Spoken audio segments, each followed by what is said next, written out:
Today, we're going to pull back the curtain and look at something that confuses pretty much everyone who follows the market, from total beginners to seasoned pros. We're talking about the market's internal plumbing. You've seen this happen, right? The market's just kind of drifting along, everything seems calm, and then, bam, a sharp, aggressive drop out of nowhere. Or maybe you wake up, check the pre-market, and a stock has gapped way up or down, completely skipping huge price levels overnight. So you're scrambling, looking for a headline, some kind of catalyst, but there's nothing. So what is really going on? You know, when we see a move we just can't explain, it's totally natural for our minds to jump to these conclusions. Is it just random noise? Is it some big unseen force manipulating things? A glitch in the system? Or the one we all go to, there must be some secret news that only the insiders know about. But the real answer? It's usually a lot less about conspiracy and way more about pure mechanics. And what's so fascinating is that both of these phenomena, that sudden midday plunge and that shocking overnight gap, they're actually explained by the exact same unifying principle. It all comes down to a simple concept called thin liquidity. So what even is market liquidity? Well, in simple terms, it's just how many buyers and sellers are available at all the different price levels. I love thinking about it like a river. When liquidity is high, that river is deep and wide. You could drop a huge boulder in and it barely even makes a ripple. But here's the thing, that liquidity isn't constant. Not at all. Look at the difference here.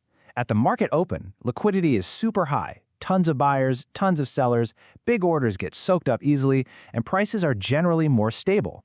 But then you hit that midday lull, or you're in the after-hour session, and a lot of the big institutional players, they've stepped back. Suddenly, that deep river becomes a shallow creek. And this right here is the critical result. When that river is shallow, when the markets are thin, it takes way less pressure to move the price. That same boulder that made a tiny splash at 9:30 a.m. now causes this massive disruptive wave. An order that would have been a drop in the bucket in the morning can now trigger a complete waterfall decline. Okay, so thin liquidity is one piece of the puzzle, but it's not the whole story. We also have to ask, who's actually out there trading during these quiet times? And that brings us to our second principle, the institutional footprint.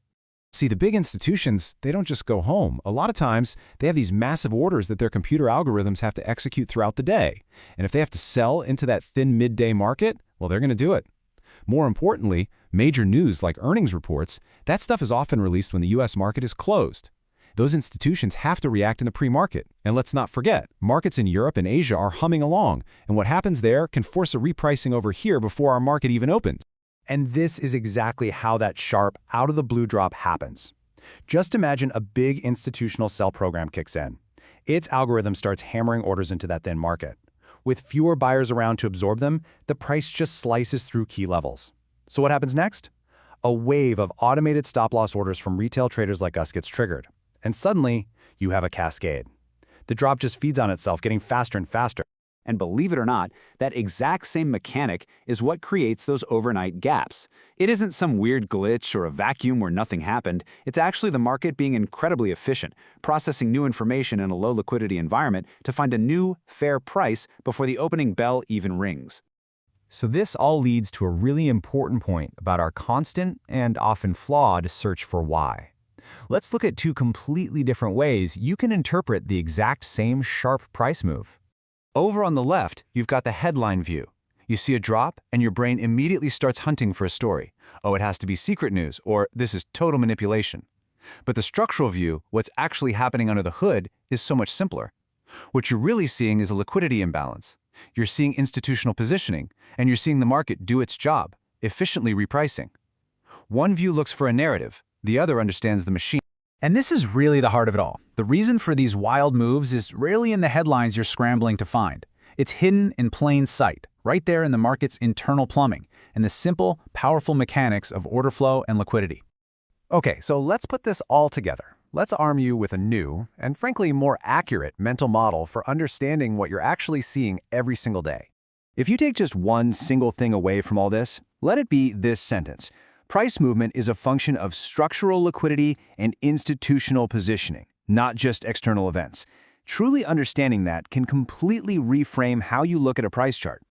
So now, you can see these events with new eyes. That shocking midday drop isn't some big mystery. It's just an order flow imbalance hitting a thin patch of liquidity. That overnight gap isn't a mistake.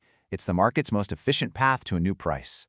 And maybe most importantly, you realize that price discovery, the act of finding a fair price, is always happening. The market doesn't just go to sleep because the exchange is closed. So the crucial takeaway here is that these sharp, often confusing moves, they aren't signs of a broken or rigged market. Actually, it's the opposite. They are signs of the market working exactly as it was designed to, processing information and orders as efficiently as it possibly can under the current conditions. It's a feature, not a bug. And that leaves us with one final big question to think about. What if the most important information you need to understand why prices move isn't in the headlines at all, but is hidden in the very structure of the market itself?